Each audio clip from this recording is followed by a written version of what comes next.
வணக்கம். அப்பாவின் வேஷ்டி பிரபஞ்சனின் கட்டுரையிலிருந்து. தலைப்பு குழந்தைகள். தொடர்ச்சி. 3வது பாகம். வாங்கோ என்றவாறு அவர் நடக்க நாங்கள் பின்தொடர்ந்தோம். காய்ந்ததும் காயாத அவன் அணிந்திருந்த திருநீற்றிலிருந்து சுகமான மனம் கமழ்ந்தது. நாங்கள் வீணையை வணங்கி முன் உட்காரும்போது ஜானகி எங்கள் மூவருக்கும் காப்பி கொண்டு வந்து வைத்தாள். கூந்தலின் ஈரத்துணியையும் மீறி நனைந்து முதுகு விசுக்கென்று உதறி உதறி மின்னிவிட்டு மறையும் நட்சத்திரம் மாதிரி தோன்றி மறைந்தாள். காப்பி கசந்தது எனக்கு. எனக்கு காப்பி கசப்பு பிடிக்கும். கசப்பதல்லவோ காப்பி, இனிப்பது கஷாயம்தானே. எனக்கு ஏனோ காப்பி வேண்டியிருக்கவில்லை. வாசு சார் கூட கேட்டார் சிரித்தவாறு. வைத்தி எங்கேயோ சஞ்சாரம் பண்ணிக்கிட்டு இருக்கார், வாங்க வைத்தி வந்துடுங்கோ. விரலு தப்பத்துப்பாய் பேசுகிறதே. அப்பாவுக்கு நான் கடிதம் எழுதினேன், வீணை கற்றுக்கொள்ளப் போகிறேன் என்று. அப்பா பதில் கடிதம் எழுதியிருந்தார்.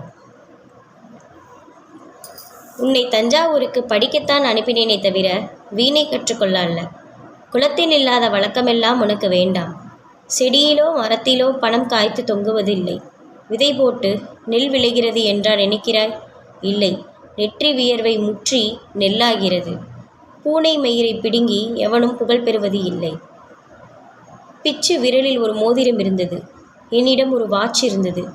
இரண்டும் சேர்ந்து வீணை ஆயிற்று. வீணை என் அறைக்கு வந்த நாளை மறக்க முடியாது. தாய் வீட்டில் பெற்று தன் வீட்டுக்கு குழந்தையை தூக்கி வரும் தாய் மாதிரி நான் இருந்தேன் என்றால் அது மிகையல்ல. பக்க சுவர்களில் இடித்து விடாமல் படியேறி அந்த தஞ்சாவூர் வீணையை நானே தூக்கி கொண்டு என் அறைக்கு வந்தேன். விடுதியில் இருந்த மாணவர்கள் என்னை பின்தொடர சிறு ஊர்வலமாய் இருந்தது. எல்லோரும் வீணையை மிக ஆச்சரியமாக பார்த்தார்கள். நான் சரிகம பதனியை மேலும் கீழும் 2 முறை வாசித்தேன். என் சகாக்களின் ஆச்சரியம் அவர்களின் கண்களில் தெரிந்தது. ஒரு மாபெரும் ஜனத்திரளின் முன் நான் வாசிப்பது போலவும், ஒரு ஈமணி சங்கர சாஸ்திரியைப் போலவும், சிட்டி பாபுவைப் போலவும் அவர்கள் என்னை பார்ப்பதாகவும் எனக்கு தோன்றியது. பளபளப்பாக கழுத்தை மூடிய சிட்டி பாபு அணியும் அந்த வகை ஜிப்பாவை தைக்கும் தையற்காரரை தேடுவதே என் கவலையாயிற்று. வீணை என் அறைக்கு வந்து அன்று தொடங்கி எந்த நேரமும் என் மனம், அறை, விடுதி, வீடு எங்கும் வீணையின் நாதம் நிரம்பி வழிந்தது. சாப்பிடுகிற குளிக்கிற நேரம் போக மற்ற நேரமெல்லாம் வீணை சப்தத்தையே என் காதுகள் கேட்டன. தொடக்கத்தில் இந்த என் சாதகத்தை சகாக்கள் ஆச்சரியத்தோடும் ஆதரவோடும் பார்த்தார்கள். நாளாக நாளாக முகம் சிறுக்க, அப்புறம் சிவக்க, கடுப்பாக பார்த்தார்கள். பூமியனை பொறுமைசாலிகளும் ஒரு எல்லைக்கோடு உண்டுதானே. நான் எதிர்பார்த்த அந்த சம்பவம் ஒரு நாள் நிகழ்ந்து முடிந்தது. சரணி வரிசையை முடித்து நாங்கள் அடுத்த பாடத்தில் கை வைத்திருந்த நாள். பாடம் முடித்து வெளியே வந்தோம். ஆற்றங்கரைக்கு போகலாமா என்றான் பிச்சு.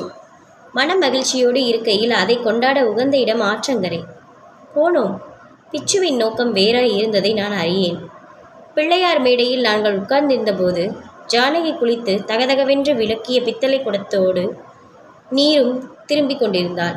ஓர் 1000 வருஷத்து சோகம் மொத்தமாய் குடியேறிய முகத்தில் கொஞ்சம் கூட மனசில் கரையில்லாத மாசில்லாத காரணத்தால் மட்டுமே ஏற்படும் ஒளி நிறைந்திருந்தது. எங்கள் அருகில் வந்ததும் நின்று, பாடம் முடிஞ்சிருத்தா என்றாள் ஜானகி. என்றேன் நான். இந்த சந்தர்ப்பத்திற்கென்றே காத்திருந்த பிச்சு தன் பையில் தயாராய் எழுதி வைத்திருந்த ஒரு மடித்த கடிதத்தை எடுத்து அவளிடம் நீட்டினான். அப்படியே எழுந்து ஓடிவிடலாமா என்று நான் யோசித்து கொண்டிருந்த தருணத்தில் ஜானகி, என்ன இது என்றாள். வீட்டுக்கு போய் படிச்சு பாரு என்றான் பிச்சு. அவள் முகத்தில் ஒரு குழப்பம். எனக்கா என்றாள். ஆமாம் என்றான். ஜானகி கடிதத்தை வாங்கி கொண்டு நடந்தாள். மறுநாள் நான் வாசு வீட்டுக்கு போகவில்லை.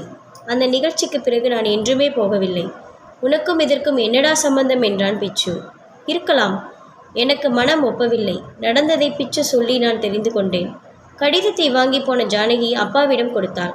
அப்பா, உன்கிட்ட பாடம் படிக்க 2 பேர் வருவாங்களே, அதில் ஒசரமாக மீச வச்சுட்டு இருப்பாரே, அவர் இதை என்கிட்ட கொடுத்தார். எனக்கு என்னத்துக்கு அவர் கடிதம் கொடுக்கணும்? உனக்காகத்தான் இருக்கும். என்னை பிரித்து படிக்க சொல்கிறார் அப்பா. அவர் என்று விட்டு அப்பாவுக்கு காலை உணவு தயாரிக்க போய்விட்டாள் ஜானகி. பிச்சு சொன்னான். நீ வரமாட்டேன்னுட்ட, என்னால் போகாமல் இருக்க முடியலை. எனக்கு முடிவு தெரிஞ்சாகணுமே. போனேன். எனக்கு வாசு வீட்டில் எந்த வித்தியாசமும் தெரியலை. வைத்தி ஏன் வரலேன்னு கேட்டார் வாசு. உடம்பு சரியில்லைன்னுட்டேன். பாடம் முடிச்சு வர்றப்போ வாசு சொன்னார், பிச்சு உன்கிட்ட கொஞ்சம் பேசணும்னு. எனக்கு திக்குன்னுச்சு. பிள்ளையார் மேடைக்கு அழைச்சிட்டு போனார். பிச்சு, நீங்கள் ஜானகிக்கு கொடுத்த கடிதத்தை அப்படியே பிரித்து கூட பார்க்காமல் என்கிட்ட கொண்டாந்து கொடுத்தாள் என் பொண்ணு. ஒரு வாலிபன் இந்த மாதிரி ஒரு கடிதம் கொடுத்தான்னா அது என்னவாய் இருக்கும்னு கூட அந்த குழந்தைக்கு தெரியல. அவளுக்கு போய் இப்படி எழுதிட்டீங்களே.